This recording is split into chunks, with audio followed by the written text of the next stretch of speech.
Yeah, go on then.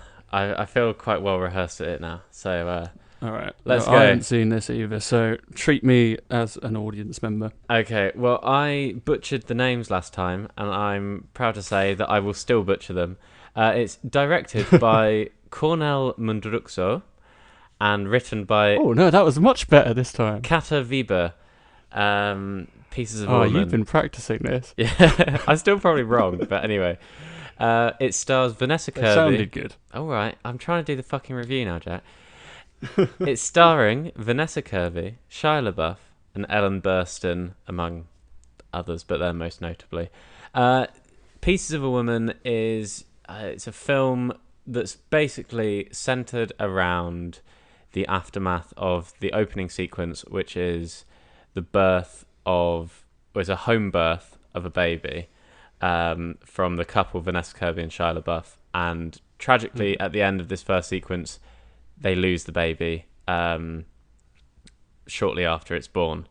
And so the rest of the film is kind of it's a bit of it's a drama that's kind of covering how people react, specifically the family that are involved in this, but there are lots of other kind of parts that are in the story, like there's a court case that goes on, and there are various different relationships that are revealed and explored within this. It's quite heavy subject matter by the sounds of it. It is. It's pretty heavy. Sorry, I'm gonna try and be I'm serious. just laughing because I said the exact same thing yesterday. It's like I've rehearsed it now. Yeah.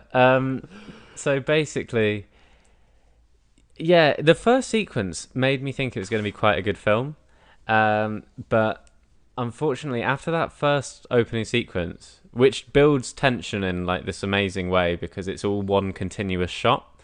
Is this the childbirth itself? Yes, yeah. I mean, obviously, it's quite abridged. It's 25 minutes or something, which is probably the longest recorded part of a film that's ever been given to someone actually giving birth. But Yeah, I was going to say still, that's quite a long time for a film to show. yeah. But it's obviously still pretty far off the mark of what it actually normally is. Yeah. So anyway, it makes for a very uncomfortable viewing because you know what's coming. I mean, it's sort of alluded to in before you even start watching it. You know what it's going to be about, so you're waiting for this moment, and it comes up, and it's quite horrific. Oddly, not the most horrific scene in the film for me, because unfortunately, Shia LaBeouf is involved in some domestic abuse within his character, and as we are aware, the real life events as soon as you mentioned his name in the cast list, I was gritting my teeth a little bit. Yeah, so that we stand with the victims of domestic and sexual and physical and mental abuse, because it sounds like he's a bit of a disgusting person. Yeah, and I mean, the character that he was portraying but it came across quite convincing, which isn't great. It's that awkward thing where they probably filmed this before the accusations came out, and it's just terrible timing. Yeah, I think so. And in terms of the performances generally, Vanessa Kirby is the person that we should be paying attention to the most, because she actually did quite a good job, I thought. Her whole kind of arc was... I mean, the thing is, it was quite badly written, this film. There was a lot of stuff that didn't need to be in it that just convoluted it and made it a bit soap opera at times, which is kind of unfortunate, because I thought Vanessa Kirby was very good with what she was given, and I wish she'd been on screen more, because everybody else overacted the shit out of it. And like the role of the mother and the mother-in-law of the couple, played by Ellen Burstyn, is like so hammy. It's like it's basically like comes straight out of the cliche book, which is pretty bad. And like a lot of it just felt like it was kind of easy writing. There's a very laboured metaphor, pardon the pun, Um, Oh, that was the one that made me laugh yesterday. I thought I'd still throw it in. You had to get it in there. There's a bridge that's being built throughout the film, and it's kind of a way of kind of giving exposition over the passing of time.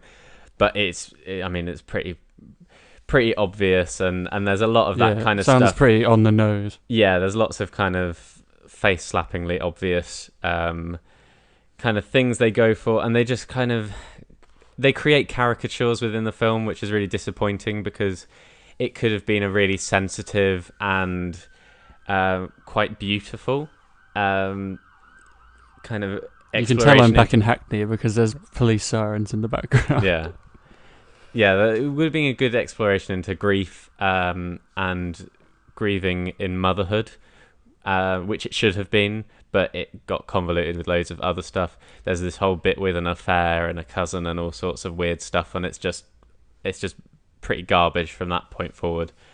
And it's a shame because it could have been like a 7 out of 10 film. I'm giving it 4. Yeah, I think I've said this before, but when a film shows potential and it has glimpses that it could be good or that the people involved have talent, it almost makes it worse when the film turns out to be bad, rather than just watching a flat out bad movie. It's more frustrating, I guess. It's so disappointing. But that's all we've got there. It's definitely pieces of a good film, as pieces of a woman. He's still on fire. Oh God, you're right. I am lonely.